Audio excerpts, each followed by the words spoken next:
We have some seats up front if you want to come up forward. We'll make this like church.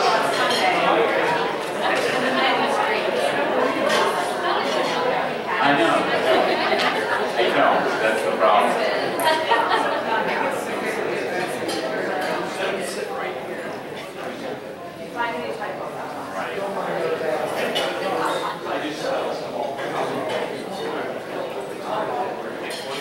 You do get points if you come forward, so.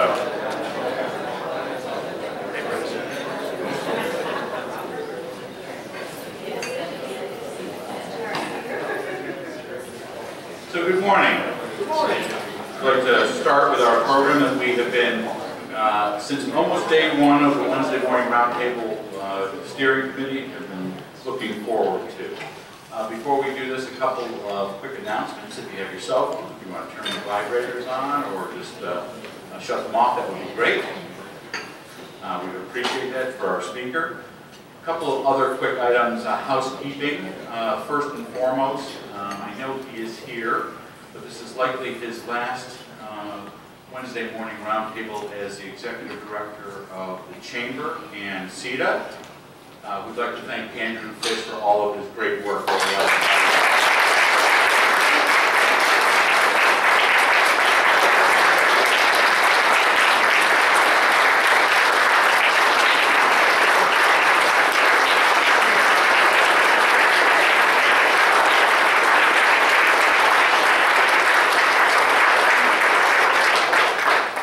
So I can go home now. The other quick announcement I do want to make is Katie McIntyre is also here from Generations Bank, and she was just recognized by the WCNY Women's Makers Group for making a difference in our community. And I know she's here. She would just, they're all sitting in the back, so congratulations to you.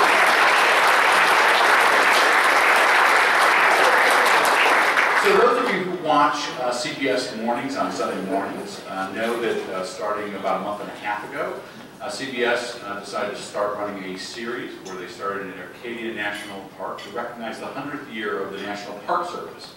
We all, and I know there are several former and current representatives of the federal government here, we tend to bitch about the federal government, but one of the bright lights of the federal government is the National Park Service. There's no doubt that any of us who have ever gone, we were talking a little bit ago, some of the parks in our country, the National Park Service does a wonderful job. And that has been why this community for several years, for more than half a decade, has been really working very hard to bring to light, hopefully to fruition, getting the designation of National Park Service for the Harriet Tubman home.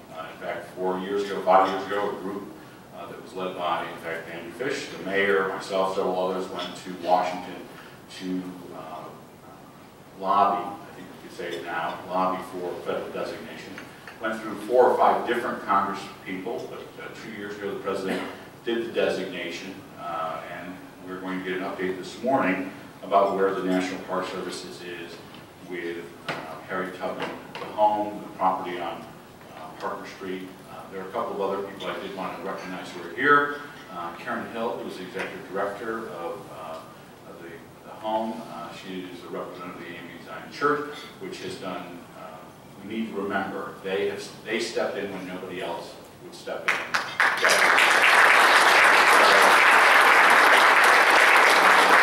We do want to recognize they did the labor when nobody else wanted to do that, and that should be recognized as well.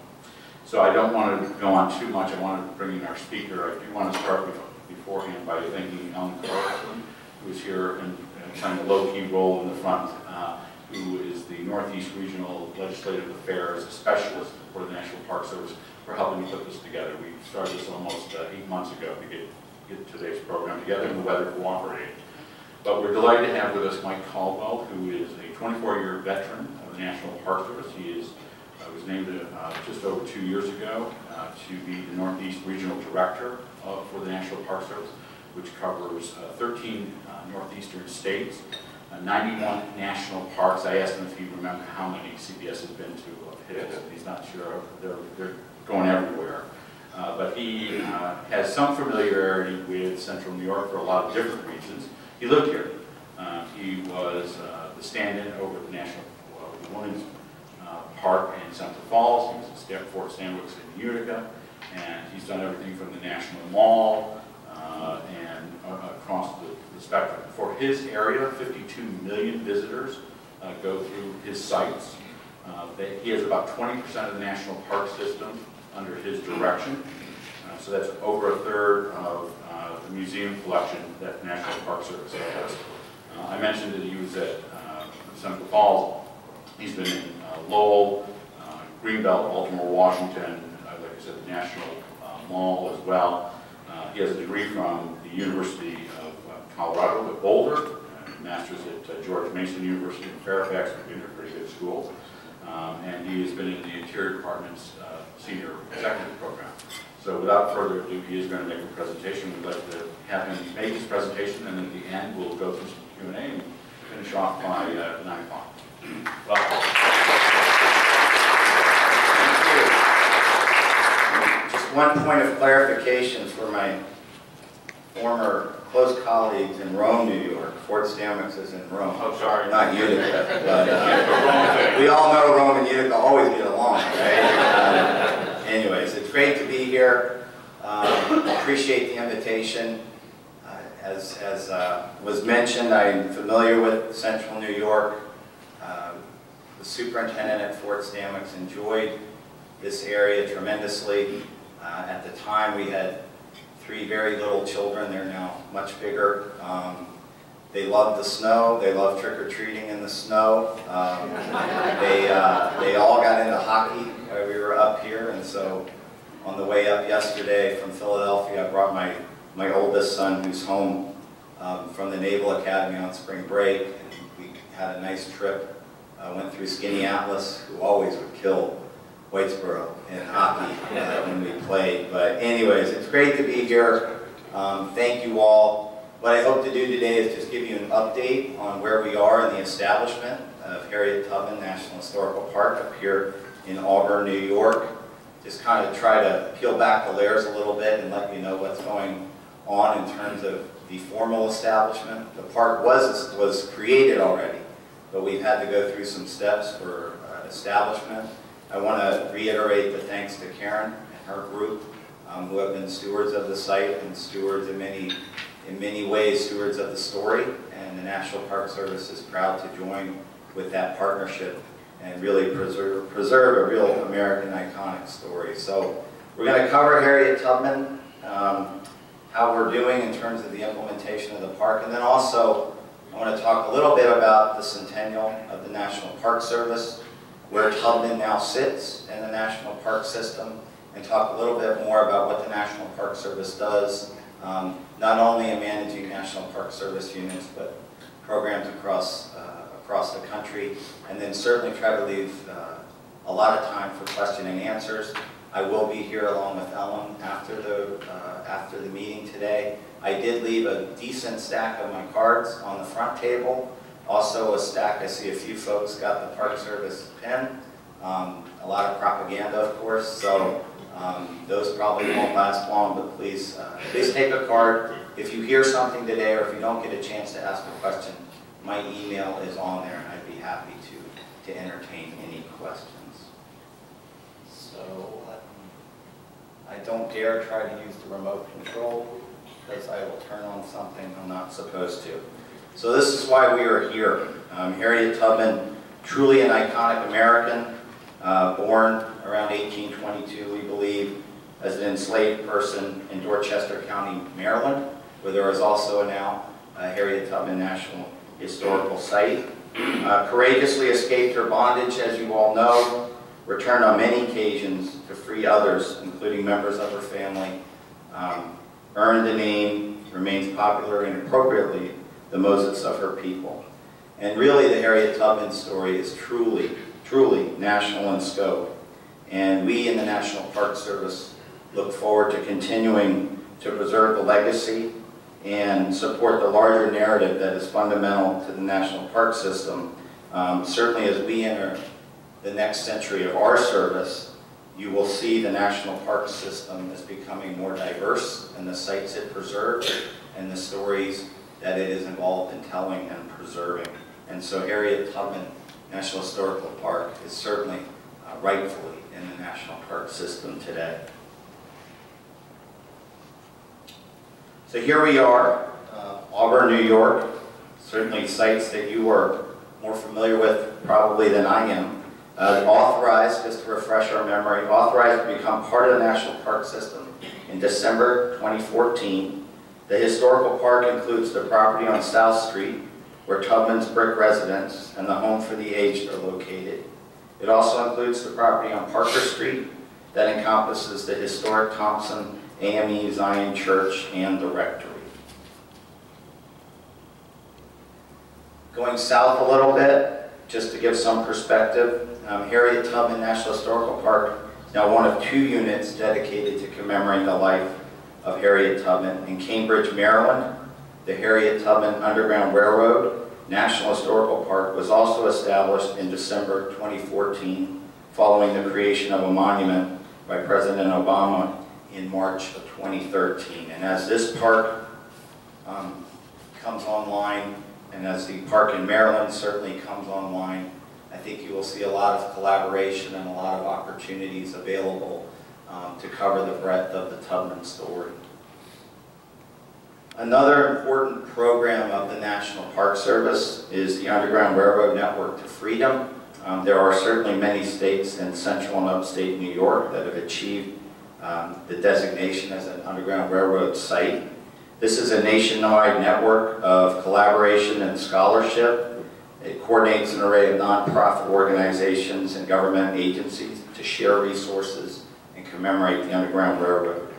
The national office for the Underground Railroad Network to Freedom is in Cambridge, Maryland, with the Harriet Tubman Underground Railroad National Historical Park. Each region of the National Park Service has a staffer that staffs the National Underground Railroad Network to Freedom program. We are taking the position that we have in the Northeast region, and we will be moving that position actually to Auburn, New York. So we will have a National Park Service staff member as part of the Underground Network to Freedom program based out of Auburn, New York. And we look forward to bringing that person on, certainly probably by the mid to late summer. So we will certainly keep everyone up to date on that. But that will probably represent at least the first permanent NPS staff member on the ground in Auburn, New York. So where are we now? I just want to go over establishment and kind of some of the steps that have been taken already and what more there is to do. So the park technically, while it was created, was not established, and it's established only when property and an interest in property has been acquired by the National Park Service. So we have been working with Harriet Tubman Incorporated on several steps to accomplish the land acquisition process that needs to take place. And there's been, I would say, a tremendous amount of work from September up until now to make all of the things happen that need to happen for the federal government to acquire a parcel of land to formally establish Harriet Tubman. So we have the park created. No federal funds have been appropriated for acquisition or operation, but we need to have property acquired in order to establish the park. So what do? We've been working with our nonprofit partners, and we have been able to find a non-appropriated federal dollars source of funding so that we can utilize those funds to acquire the Parker Street properties. And so we are, I would say, in the home stretch of that. Part of what we also had to do is develop a general agreement with Harriet Tubman Home Incorporated, and that agreement has to be signed off by the Department of Justice. So whenever you have two departments of the federal government collaborating, things take a little time, but we are in the home stretch there, and we anticipate the Department of Justice sign off on that agreement any time now. I was actually hoping it would have been before I stood in front of you today, but we are close, and so we have the agreement falling into place. We have the funds that have been donated to us to acquire a parcel, and then it's a matter of getting together, finalizing the agreement, pulling everything together on the property acquisition, acquiring the property, and then having a formal establishment of the park. I would anticipate sometime by the summer, have a big event, both probably most likely in Washington with the Secretary of Interior, formally establishing the park, and I am sure we will also have a local celebration of some sort. So, 2016, the centennial of the National Park Service, it will be the year that we establish the park in Auburn, New York. We're well on our way. In terms of...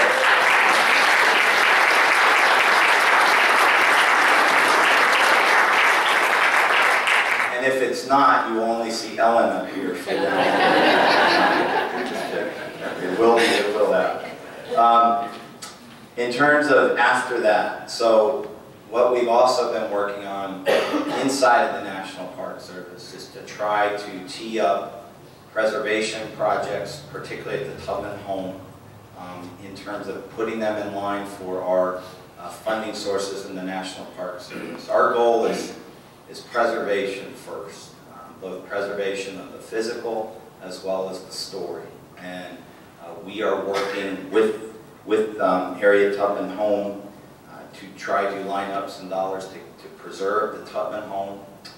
That's a primary objective. And then also, once the National Park Service acquires the Parker Street properties, to try to focus on the church, to try to get that preserved, to try to get it to a usable state so that can be utilized by both the National Park Service, our partners, as well as the community. So we are already in the midst of what we call, it's called a service-wide combined call, which is where projects go in from the over 90 different parks in the Northeast region where we compete for funding to preserve. But I will tell you that this is certainly a priority in the Northeast region.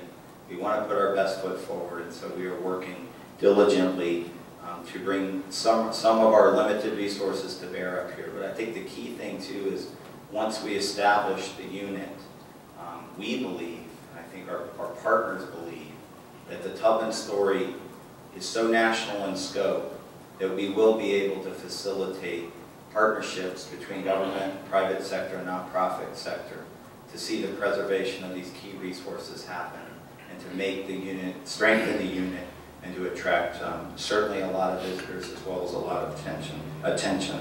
I think so we'll be trying to line up some operating funds, and right now we are working internally in the National Park Service for the fiscal year 2018 budget, but we are also trying to identify some 2017 operating dollars. This 2017 budget has already certainly, as you know, been presented to Congress, but we are working to try to find some designated funding for Tubman, New York. So that's in a nutshell where we are here in Auburn. And then for the remainder of the presentation, I'm just going to highlight the centennial, some other information about the National Park System, and then open it up to any specific questions you may have about either certainly Tubman or any other National Park Service related issues. So nationally, we now have over 410 units in the National Park System. Just within the Northeast region alone, since 2009, there have been 7 National Park Service units established, including here in Auburn. Over 80 million acres located in every state. Over 300 million visitors last year was the most visited the national parks year that we've ever had.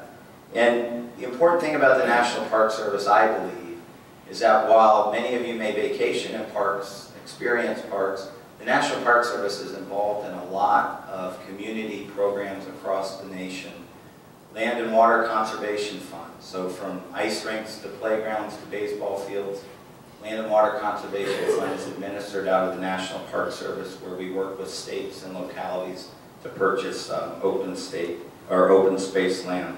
Rivers and trails, we have a Rivers and Trails Conservation Assistance Program, so everything from Erie Canalway National Heritage Corridor, bikeways.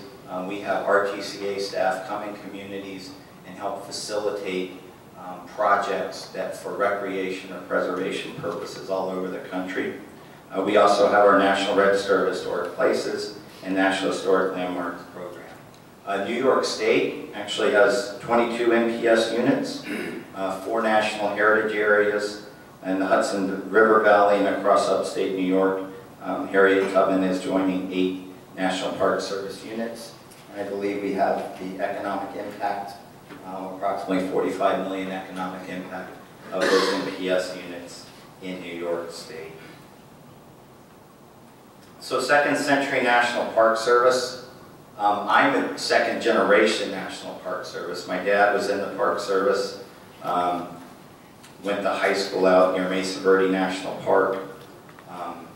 Very proud to be a second generation NPS employee, but also recognize that many Americans, many international folks, when you think of the National Park Service, the images of Yellowstone come to mind, the Grand Canyon, all wonderful assets that we all share. But as we go into our second century, we need to continue to be relevant to a new generation of National Park Service visitors as well as stakeholders.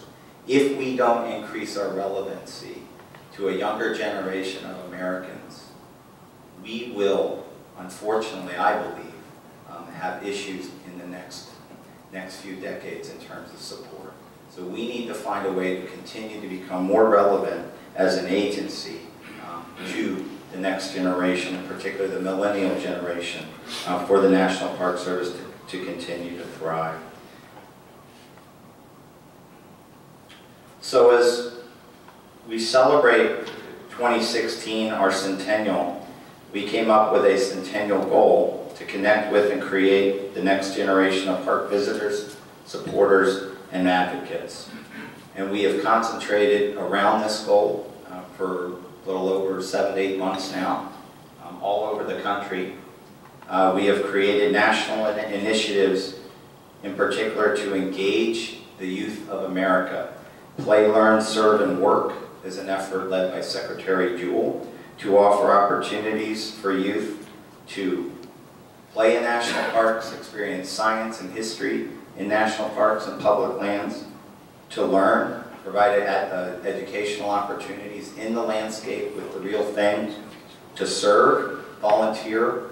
Volunteer hours are up in national parks, and we are concentrating our volunteer efforts on youth, and also to work, to provide opportunities, summer jobs, seasonal jobs for youth who ultimately may choose a career in conservation and history with the National Park Service or with the state park system, local park system, to really focus on play, learn, serve, and work to open up opportunities for a new generation. Every Kid in a Park is an initiative announced by the President last year.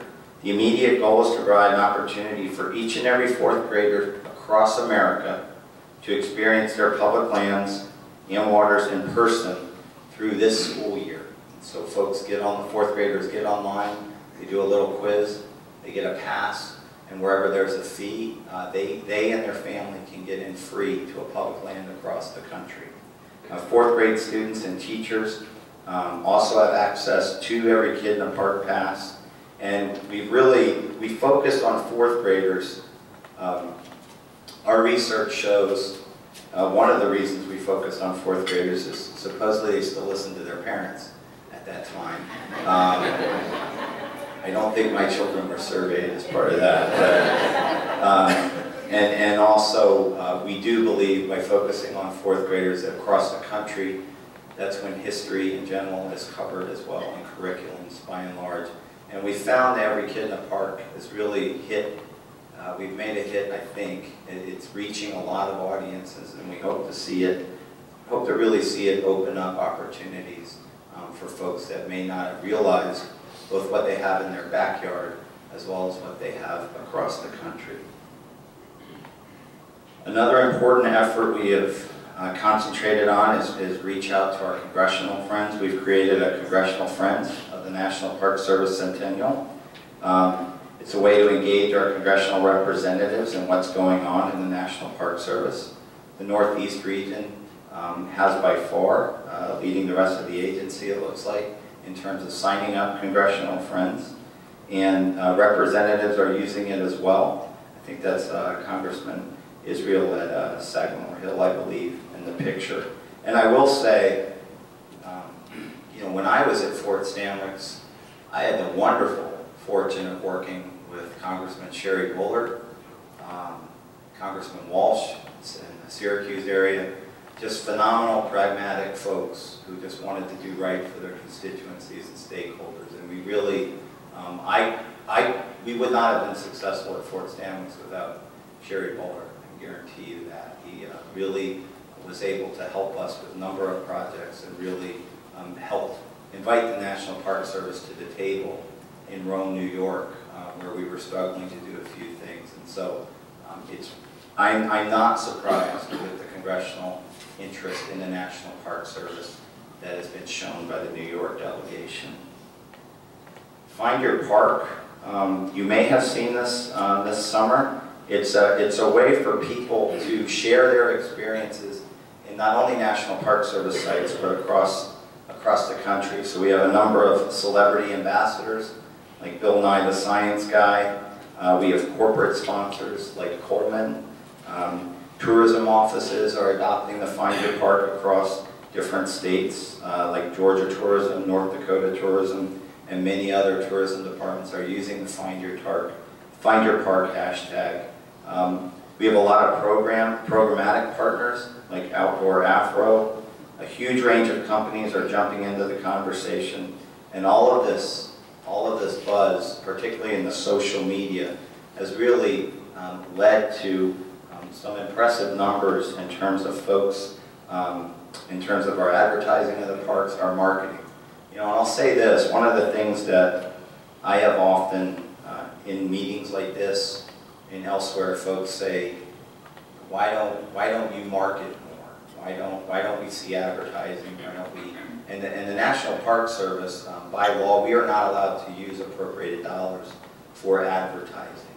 So we rely on corporate partners to spread the word. And I think our experience with the Centennial, working with our primary partner, the National Park Foundation, has shown that we can really reach more people than we could have imagined through earned media, donated advertising, and the huge social following from some of our Centennial celebrity ambassadors that we have. So we've been very happy with the Find Your Park campaign, and it shows the depth and breadth of the National Park System and what a park means to people. It may mean something entirely different to all of us in the room. We have experienced folks sharing wedding proposals, birthdays, remembering some fallen ancestors at battlefields. It runs the gamut, but at the end of the day, it all unites us, certainly as Americans, in our shared heritage and our shared natural wonders. And so if you haven't participated, please do. Hashtag Find Your Park. You can go to findyourpark.com and share your stories. And with that, I'm happy to open up the floor for questions. Thank you.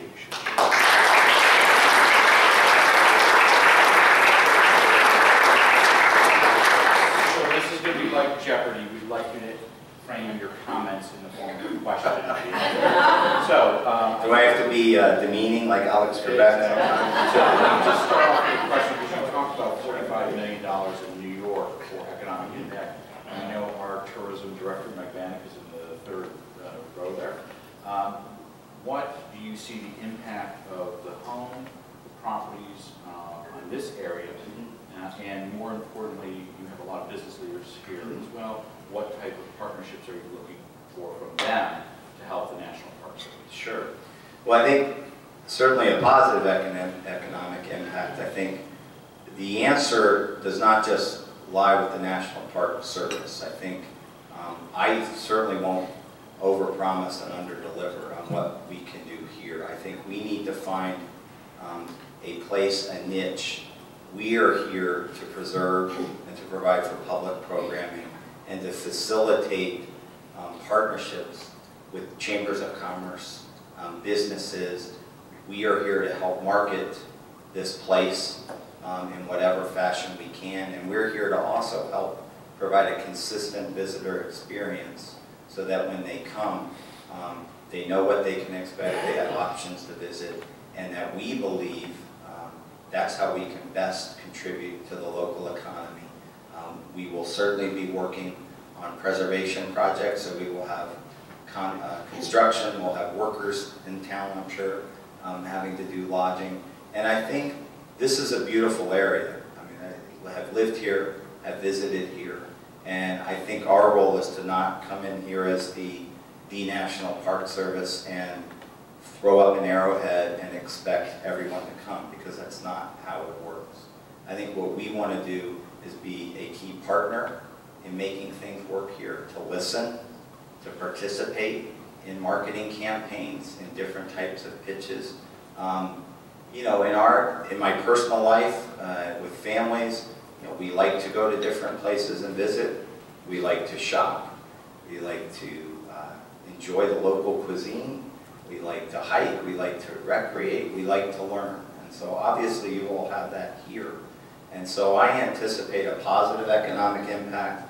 I could generate some sort of formula and tell you, you know, millions and millions of dollars, and I certainly think it will be a positive impact, but we will be a partner in that. And I think the best thing we can do is to be open and to provide as much information once this park is established, to be consistent with our communications to the business community, to the local elected officials and stakeholders, to let you know what's going on, to try to give you a timeline on what's going on, and to also present to you opportunities as stakeholders in the success of the park, opportunities for your advocacy, because we are certainly not going to be able to make it happen on our own. So to let you know where we are in terms of our priorities, to let you know how we're working in partnership with the nonprofit sector to really preserve and open up the Tubman home, and also where it fits in with the other national park units, state parks, etc. across the state. So you mentioned acquiring Parker Street. What is the National Park Service's role going to be on South Street? Are you acquiring property there? We're not acquiring property, but our role will be to work with Harriet Tubman, Inc. to preserve at least our priority right now is the preservation of the home. And so we will bring in our preservation crew and work with our partners to preserve that. Also, this summer we will be starting a cultural landscape report. We have professionals coming in from the Olmsted Center outside of Boston, and we'll be looking at the landscape and really to try to start pulling together the preliminary planning that's needed to guide any capital projects in the future. And so I would say from the moment of establishment through 3 years, we're going to be looking to get some small wins with some preservation projects, arrest deterioration of some of the physical resources, focus on some initial programming, try a few different things, certainly participate in some large special events, community events, get to know the community, let them get to know us, and then also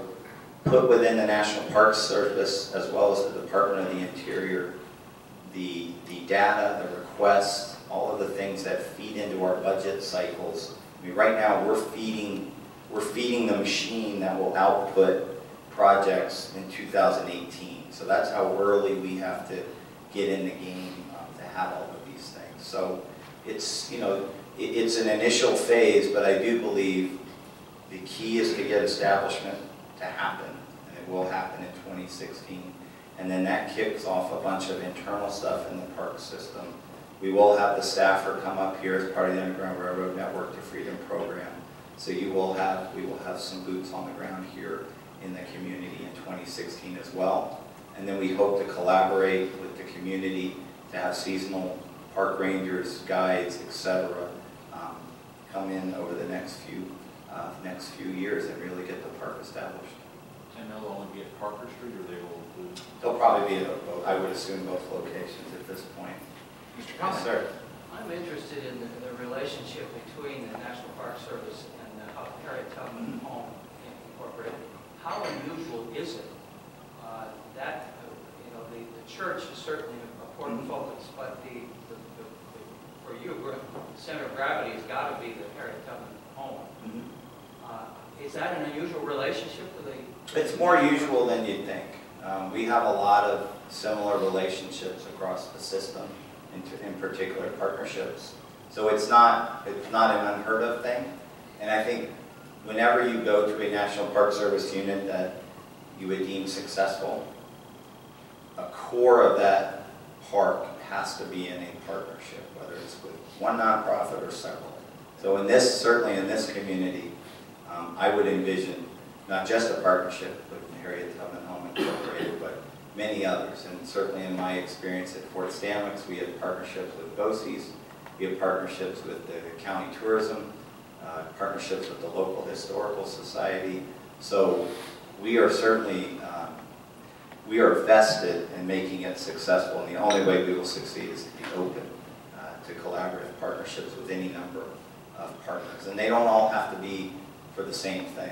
There will be certain elements that we can partner with. So it's not unheard of to have that strong core partner.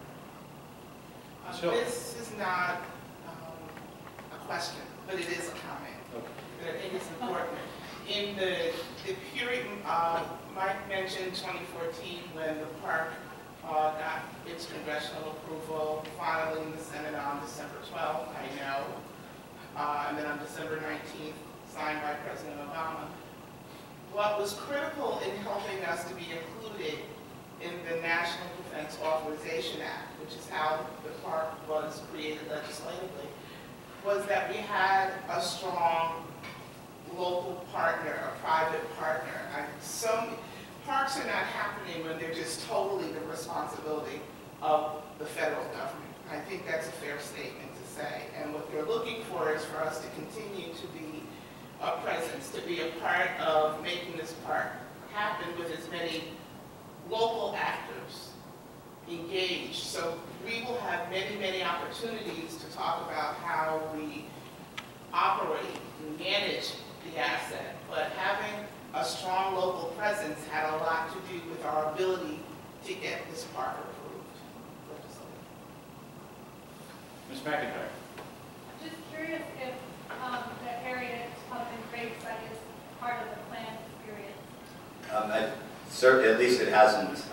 I think those types of questions, when we come into a new unit as well, we will participate and kick off planning sessions, charrettes about where we are now, what the future could include. I would characterize that as a potential inclusion at a later date. And I think the National Park Service, one of the key things I think that we do more of and will continue to do more of is provide technical assistance to different communities throughout the country. So we don't just have to go where we own.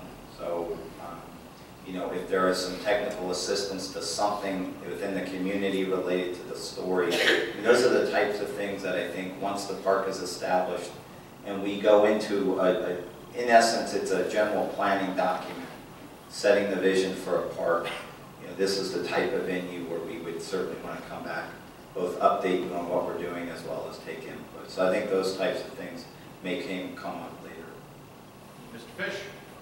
Did you have a comment? Well, I wanted to say it was. Is that a question or comment, Karen? This is a comment. We wanted the gravesite included.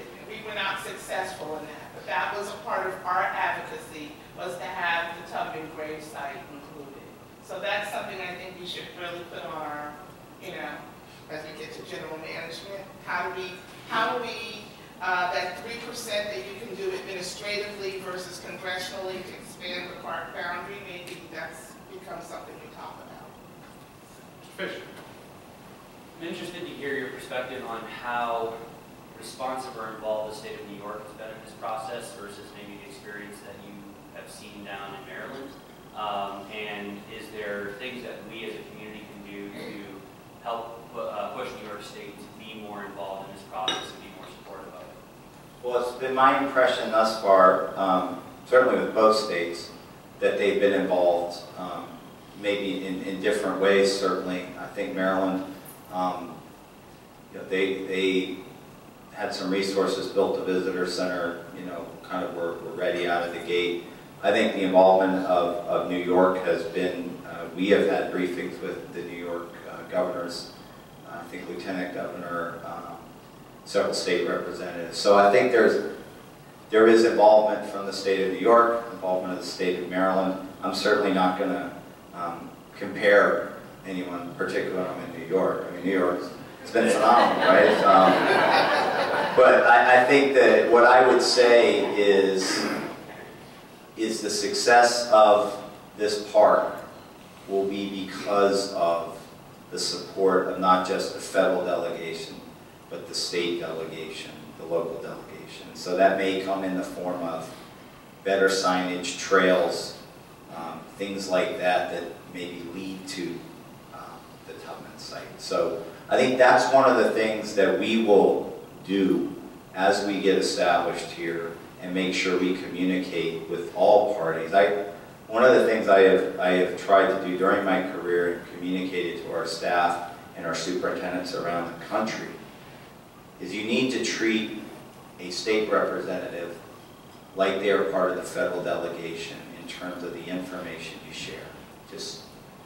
We just owe it. They are the elected by the stakeholders in that area. So we need to make sure we are as transparent as we can be and that they are as up to date, particularly when you establish a new unit, as to where we are in different processes. So by mentioning signage, Meg Vanek was just so happy. She was wayfinding all that. Before a quick question. George Chester was mentioned, obviously proving that Auburn is the center of the universe.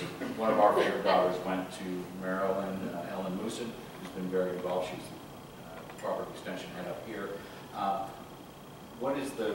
How will they work together, both the Auburn site and Maryland site? Sure. Well, we have a superintendent down in Maryland, Robert Parker. He's also in charge of the Underground Network to Freedom program.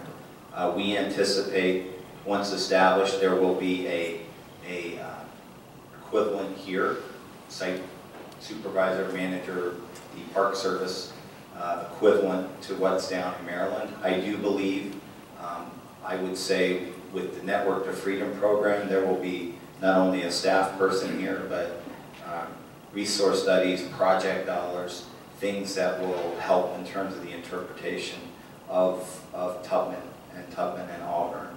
I think in other areas of collaboration, what I believe the strength of this unit, one of the strengths of this unit will be, is the iconic story of Harriet Tubman. To have 2 units in the system, as well as a network to freedom, an underground railroad network to freedom. I believe that together, the National Park Service, our partners in the community, we can attract national attention to our efforts, both in terms of resources as well as attention. Look, as I said before, we did not have federal dollars to acquire the property, and the regular cycle, we could have tried to just say, we could have waited and tried to do an ask for FY18, which would be the best case scenario, is funding potentially available in October of 18 to acquire the property. But it's because of the Tubman story that we were able to cultivate non-governmental support to pull in acquisition dollars, as well as some dollars that will go to the preservation of the home. So once we line up the agreement with the Department of Justice, complete our due diligence on the acquisition of the Parker Street properties, we have the funds in place. So that just demonstrates my key point, which is I think the iconic story of Tubman can help attract not only local and regional partners to the table, but also national and potentially international. Mr. Forsey. So I think it's important for us to say this and recognize this, is that before we go any further, I think it's important to recognize the church and the Harriet Tubman Inc. for the work they did in preserving this resource, because there's a very good chance this could have all gone away a long time ago.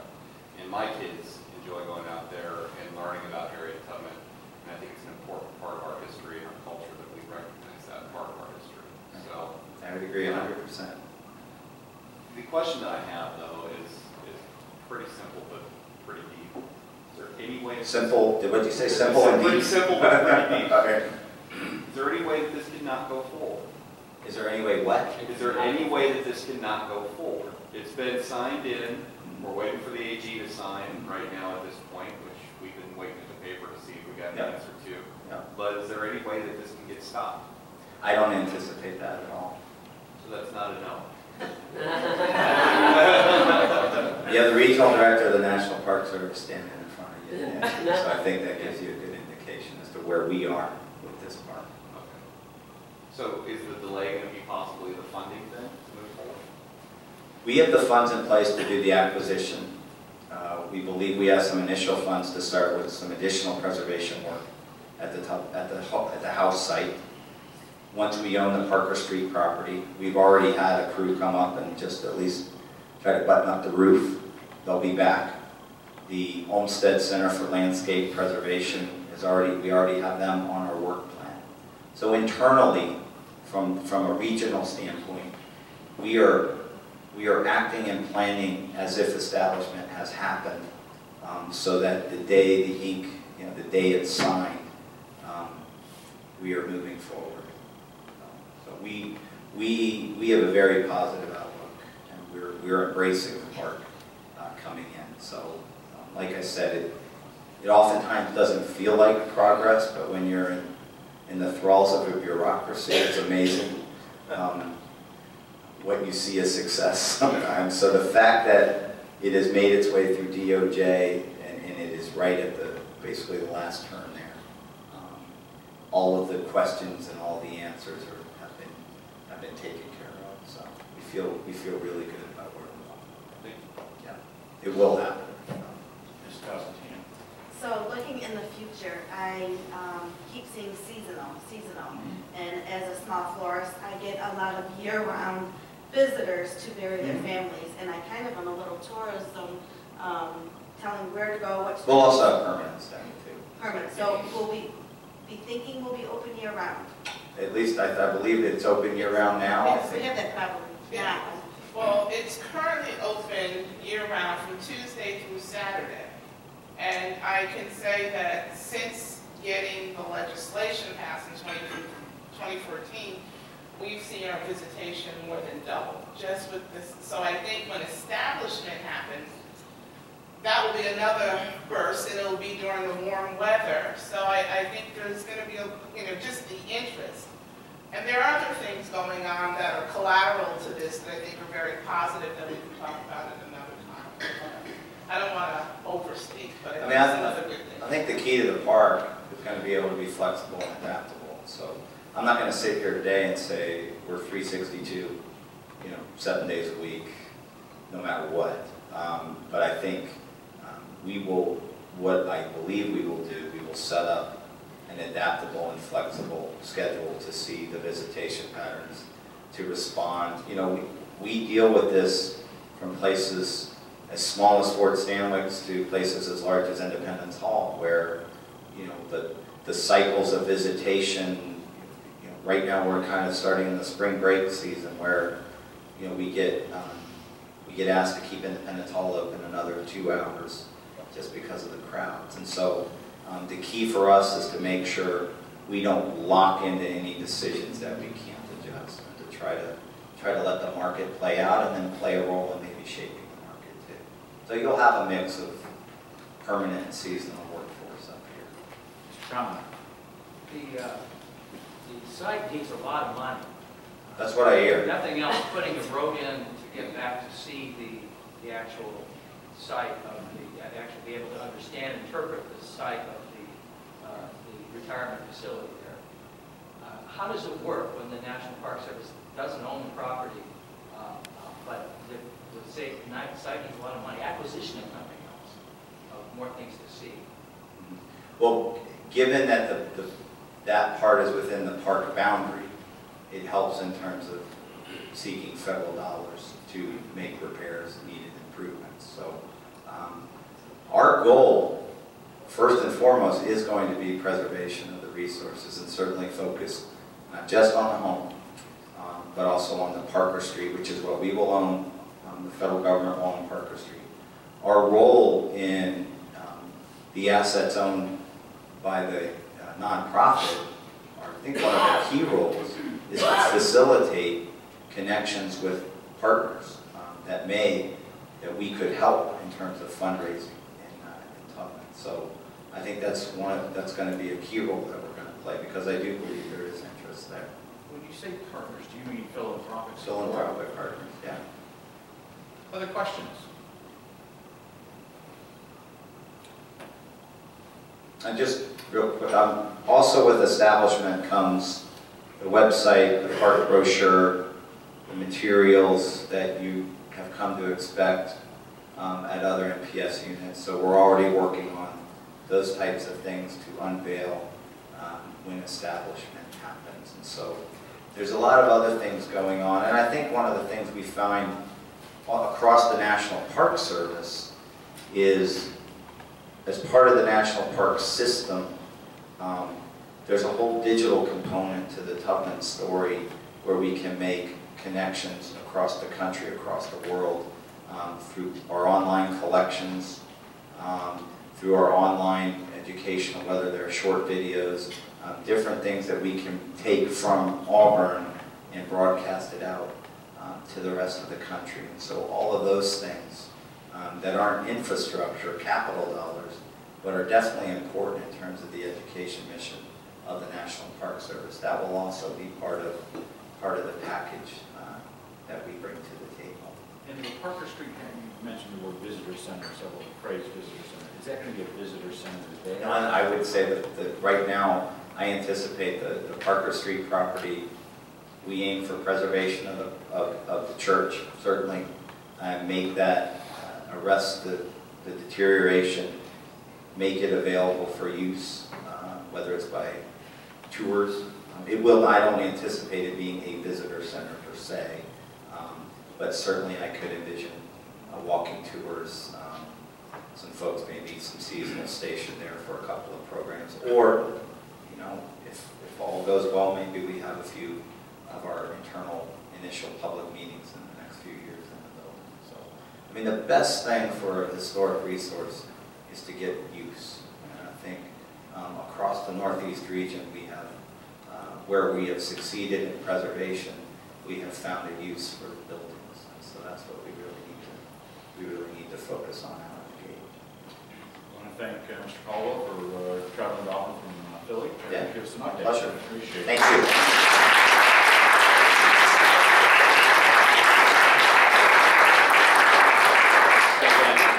Thank you for all of your help here. We look forward to seeing you here. This ends our session today. We would remind you a couple of things. We only, I think, have 2 more Wednesday morning roundtables this year, or excuse me, for the spring. We encourage you to be here next month. If you return your tags to Jesse Klein in the back, we hope you have a great day and a great St. Patrick's Day. Thank you.